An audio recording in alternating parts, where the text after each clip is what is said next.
Hello বন্ধুরা, আজকের গল্পটি আমার দেবরকে নিয়ে। কি স্বামী চলে যাওয়ার পর জীবনটা থেমে গিয়েছিল যেন। একটা শূন্যতা, একলা রাত, একটা ঘর, আর আমি। এমন সময় পাশে দাঁড়িয়ে গেল যে ছেলেটা, সে আমার দেবর রাহুল। ছোটবেলা থেকে যে আমাকে ভাবি ডেকে মিষ্টি হাসত, আজ সেই আমার একমাত্র সঙ্গী। সেই রাতে হঠাৎ করেই ঝড় উঠেছিল। বাতাসে জানালার পর্দা উড়ে যাচ্ছিল, আমি ভয়ে দরজার কাছে দাঁড়িয়েছিলাম। রাহুল এসে বলল, ভাবি ভয় পাবেন না, আমি আছি আপনার পাশে। তার গলার সেই নরম আশ্বাসে বুকের ভিতর যেন এক গোপন কাঁপুনি শুরু হল। আমি চুপ করেছিলাম, তার চোখে কিছু একটা ছিল।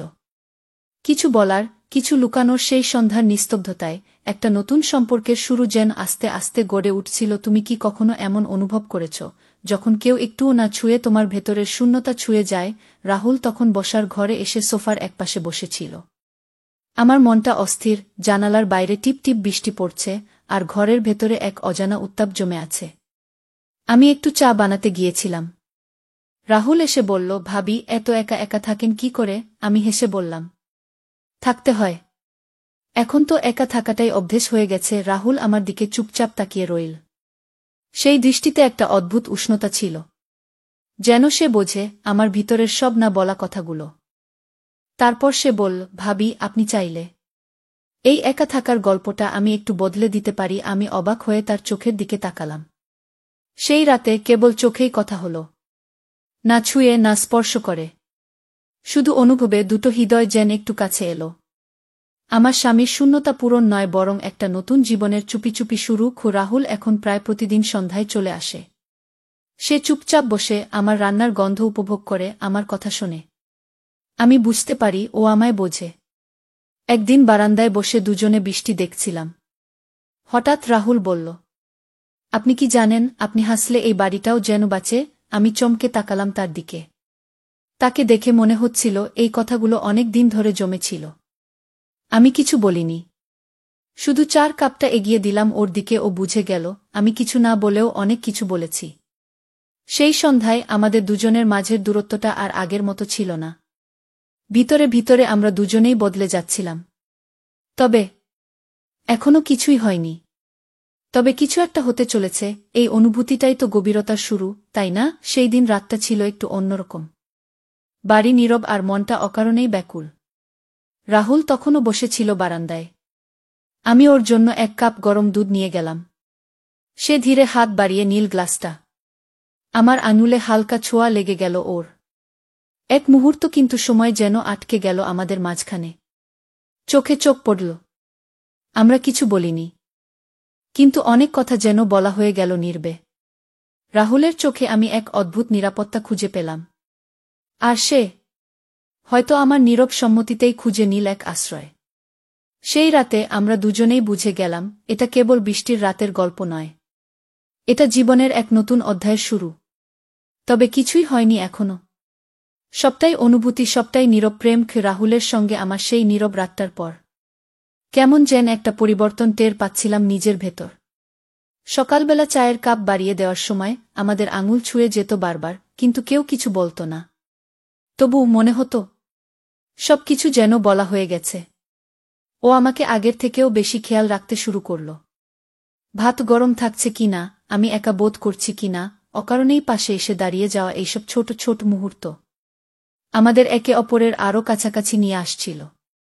একদিন ও হেসে বলল, ভাবি না, তুমি যে শুধু ভাবি নও, তুমি আমার মনের খুব কাছের একটা নাম হয়ে গেছ। আমি চুপ করেছিলাম, কারণ মনের কথাগুলো কখনো কখনো চুপ থেকেও বলা যায়। আমাদের সম্পর্কের গভীরতা তখন শব্দের বাইরেও ছিল, একটা অনুভব, একটা ভালোবাসা, যা কারো চোখে ধরা পড়ে না, তবু হৃদয়ে গভীর দাগ কেটে যায়। আজ রান্নাঘরে রাহুল পাশে দাঁড়িয়ে বলল, ভাবি আজ তোমার হাতের খিচুড়ি খাবার খুব ইচ্ছে করছে। আমি হেসে বললাম, খুব বেশি না চাও, আবার অভ্যেস হয়ে যাবে। ওর উত্তর, অভ্যেস হয়ে যাক না, তোমার যত্নের, তোমার মমতার এই অভ্যেসটাই তো ভালো। ওর চোখের দিকে তাকিয়ে মনে হলো আমি আর ও এখন আর আগের জায়গায় নেই। প্রতিদিনের ছোট ছোট মুহূর্তগুলো আমাদের মধ্যে একটা অদৃশ্য সেতু তৈরি করছে।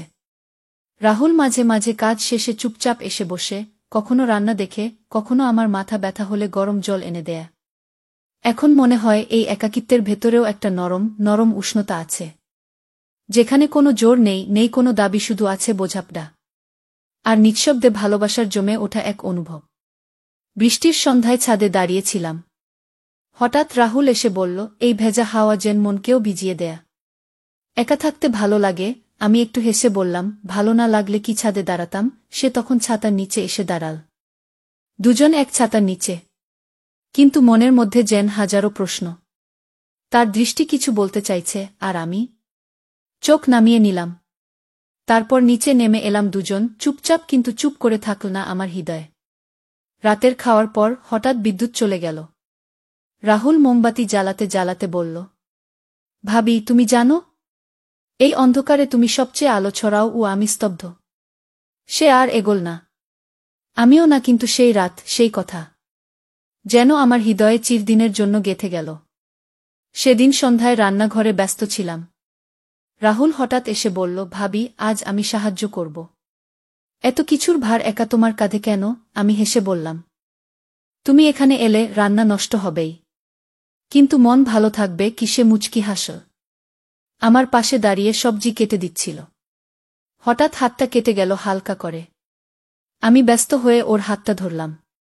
এই দেখো, সাবধান না হলে কি হয়? আমার গলায় একটা অজানা কাঁপন ছিল। হাতটা ওর, কিন্তু কাঁপন আমার ভেতর। ও শান্তভাবে আমার চোখের দিকে তাকিয়ে বলল, তুমি এত যত্ন করে যখন ধরো, ব্যথাও যেন ভালোবাসা হয়ে যায়। আমি চোখ সরিয়ে নিলাম, কিন্তু হাত ছাড়িনি। আমাদের মাঝখানে কোনো শব্দ ছিল না, শুধু নিঃশ্বাস আর এক অনুচ্চারিত অনুভব। রাতটা ছিল অদ্ভুত নিঃশব্দ। ছাদের দরজাটা খুলে দিতেই ঠান্ডা বাতাস এসে মুখে লাগল, আর মনে হল আমার ভেতরের কথা যেন এই আকাশও জানে।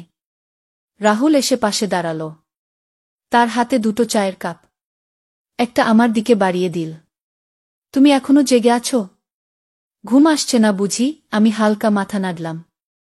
ও পাশে বসে বলল, তোমার চোখের ক্লান্তি আমি বুঝি, কিন্তু তোমার নিঃশব্দ কষ্টগুলো বলো না কেন? ভাবি, আমার চোখের কোনা ভিজে এল, কিন্তু মুখে হাসি রেখেই বললাম, সব কথা মুখে বলা যায় না রাহুল, কিছু অনুভব।